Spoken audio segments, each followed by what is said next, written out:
তোমার ছেলের কি ঘুম ভাঙলো? বেলা এখন কটা বাজে বলো তো? ওই জন্য তো বলেছিলাম যে বাড়ি থেকে বার করে দাও। কোথায় থাকবে কি খাবে সে নিজে নিজে দেখে নেবে। তুমি তো আমার কোনো কথাই শুনবে না। ছোট ছেলে বলে খুব দরদ। তুমি এত চিৎকার করছো কেন বলো তো? কাল একটু রাত করে বাড়ি এসেছে, তাই হয়তো ঘুমোচ্ছে। হ্যাঁ হ্যাঁ, তোমার ছেলে চাকরি করে যে, তাই বাড়ি আসতে অনেক লেট হয়ে গেছে। গিয়েছিল তো বন্ধুদের সাথে আড্ডা মারতে। তুমি এখান থেকে যাও তো, গিয়ে আগে দোকানটা খোলো।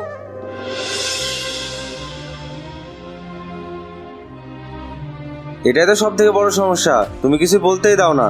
তোমার আশকারা পেয়ে আজকে বাদরামি শুরু করেছে, বেকার হয়ে বসে আছে।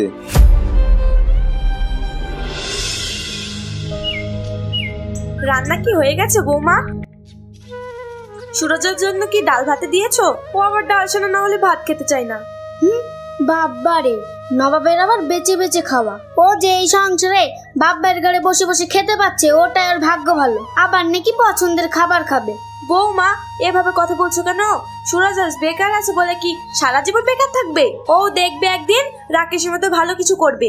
হ্যাঁ, কেমন যে কি করবে সে আমার ভালোই জানা আছে।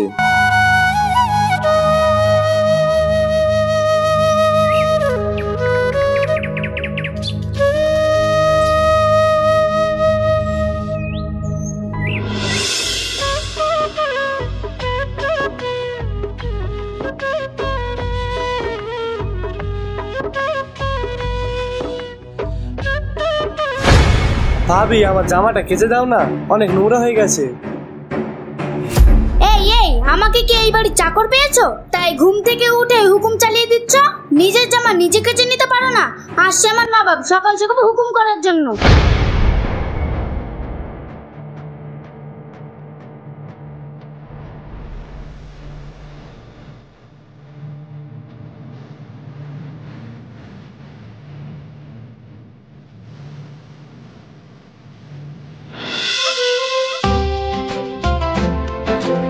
তোমাকে বললাম না আমার ভাই 5,000 টাকা চেয়েছে নতুন একটা জ্যাকেট কেনার জন্য? কি হলো, দিলে না যে?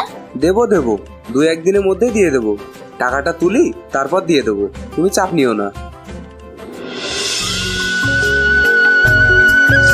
দাও মা, খেতে দাও। খবরদার, তুমি ওর পাতে ভাত খুলবা না। আমার কষ্টের উপার্জন করা টাকা আমি কাউকে ফালতু খাওয়াতে চাই না। ভাত খুলবো না মানে? মানে তোমার উপার্জনের টাকার খাবার খেলে সেটা তোমার কাছে ফালতু হবে? তাছাড়া আমি খাবো না তো কে খাবে? রাস্তার কুকুর খাবে, তা কমসে কম খাওয়ার পর রাত্রে আমার বাড়িটা পাহারা দেবে। কিন্তু তোকে খাই আমার লাভ কি? নিজের ছেলেকে দুটো ভাত খেয়ে দেবে, তা আবার লাভ লস দেখছো তুমি?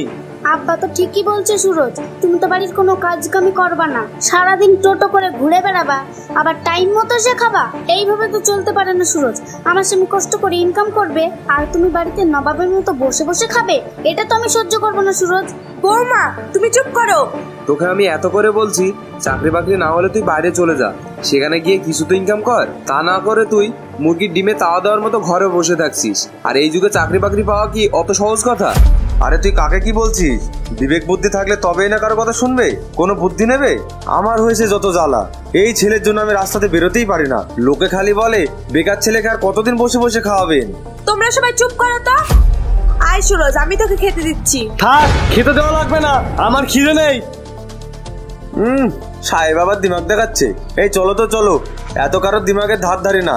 1 টাকা ইনকাম করার মুরুদ নাই, তার আবার দিমাগ।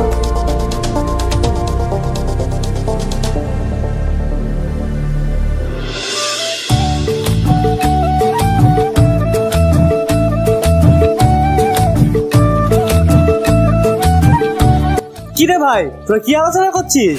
কি আলোচনা করছি তা জেনে তোর কি কোনো লাভ আছে? এখানে এসেছিস, এবার চুপচাপ কথা শোন, কথার মধ্যে কথা দিস না তো।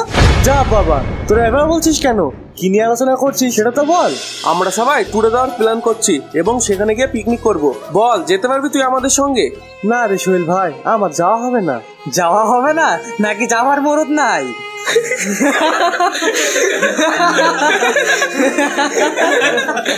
ওখানে যেতে একজনের কত টাকা খরচ হবে রে ভাই? তুই হইলে আদার ব্যাপারী, জাহাজের খোঁজ নেওয়া তোর কি দরকার বলতো? ফালতু ফালতু প্রশ্ন করিস। লাগবে তা 3,000 টাকা, তুই খালি যাওয়ার ভাড়াটা দিস তাহলেই হবে। আমাদের তরফ থেকে না হয় ফ্রি ফ্রি খেয়ে নিবি আর কি। বেশ, তাহলে আমাকেও ধরিস তোদের সঙ্গে, আর সন্ধ্যায় টাকা দিয়ে দেবো। থার্ড ক্লাস ছেলে একটা, সন্ধ্যেলা টাকা দেবো বললো তো দেখবি দিতে পারবে না। বাদ দে তো সুরজের কথা, ওর মতো ফালতু ছেলে এপারে আসেনি কি আরেকটা? অকর্মা ঠিকই।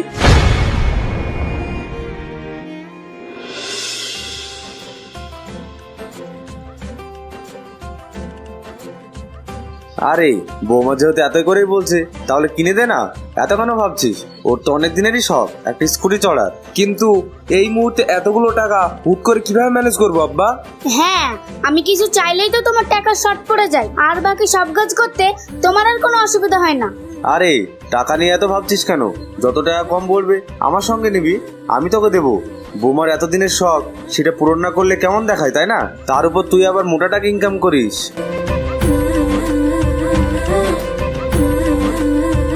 আব্বা, আমার 2000 টাকা লাগবে। সাইনরা সবাই ঘুরতে যাচ্ছে, আমি ওদের সঙ্গে যাব। আসলো আমার গুণধর ছেলে টাকা নিতে। টাকা কি গাছে ধরে রে? তাই চাইবি আর ছিঁড়ে ছিঁড়ে দিয়ে দেবো? আমার কাছে এখন কোনো টাকা পয়সা নাই। টাকা নাই বলছো? তাহলে পাড়ার সবাই ঘুরতে যাচ্ছে, আমি যাব না? হ্যাঁ যাবি, কিন্তু যখন নিজে ইনকাম করতে পারবি তখন যাবি। তাছাড়া তুই সারাদিন তো ঘুরেই বেড়াস, নতুন করে আবার কি ঘুরবি? এই তোর লজ্জা শরম নাই?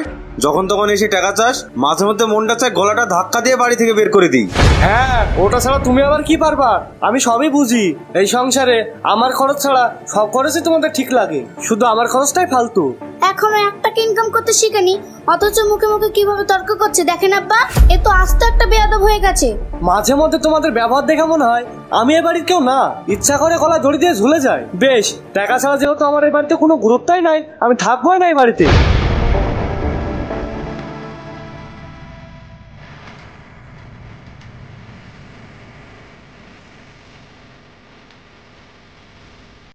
যাও যাও, তুমি কত দূর যেতে পারবে সে দূর আমার জানা আছে। এই নিয়ে 5 বার হলো বাড়ি থেকে চলে যাওয়া, সেই তো আবার ঘুরে এই বাড়িতে আসো। ঢং দেখে বাঁচা যায় না।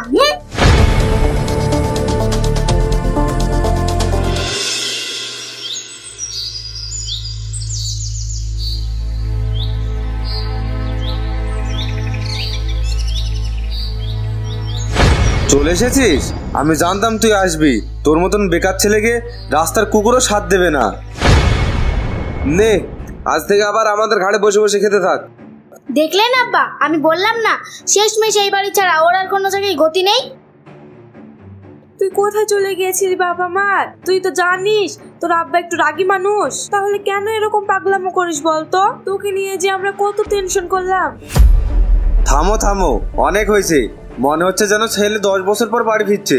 যত সব। মা, আমি বাড়ি ছেড়ে সত্যি সত্যি চলে যাচ্ছিলাম। কাল যেতে যেতে ভাগ্য চেক করার জন্য একটা লটারি কাটি। মা, ভাগ্য আমার সাথ দিয়েছে, আমি ফার্স্ট প্রাইজ পেয়ে 1 কোটি টাকা জিতেছি। সত্যি বাবু, তুই 1 কোটি টাকা পেয়েছিস? সত্যি তোর কপালটা অনেক ভালো রে, না হলে এতগুলো মানুষের মধ্যে তুই কেন ফার্স্ট প্রাইজ পেলি? বা ভাই, সত্যি তুই আমাদের বাড়ির মুখ উজ্জ্বল করলি। সত্যি সুরজ, আমি তোমার মতো গুণবান দেওয়ার পেয়ে খুব গর্ববোধ করছি। তুমি আমার দেওয়ার না হয় তুমি যদি আমার ভাই হতে তাহলে সত্যি খুব ভালো লাগতো। তোমার এত সুন্দর ব্যবহার, সত্যি সুরজ, সত্যি তুমি খুব ভালো ছেলে, তোমার কোনো তুলনাই হয় না। থামো তোমরা, দয়া করে তোমরা আমাকে কিছু বলো না, আর আদর করো না। তোমাদের এই ভালোবাসা আমার আর ভালো লাগছে না, কেমন যেন বিষের মতন লাগছে। আমি আগে যে সুরজ ছিলাম এখনো সেই সুরজে আছি। খালি একটা টিকিটের জন্য আমার এত গুরুত্ব বেড়ে গেল তোমাদের কাছে। আসলে তোমরা যে ভালোবাসাটা আমাকে দেখাচ্ছ সেই ভালোবাসাটা আমার না, টাকার। এই নাও টিকিট, তোমরা কাউন্টারে গেলেই পুরো টাকাটা পেয়ে যাবে। আমি বরং এই বাড়ি থেকে চলে যাই, আমি কারো দোয়াশীল হতে চাই না। মা, আমার জন্য দোয়া করো, আমি যেন ভাইয়ের মতো টাকা নিয়ম করে বাড়ির সবারই সত্যিকারের ভালোবাসা অর্জন করতে পারি।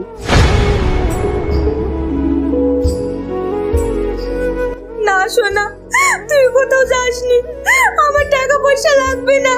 তুই শুধু আমার চোখের সামনে থাক, তাতেই আমার শান্তি।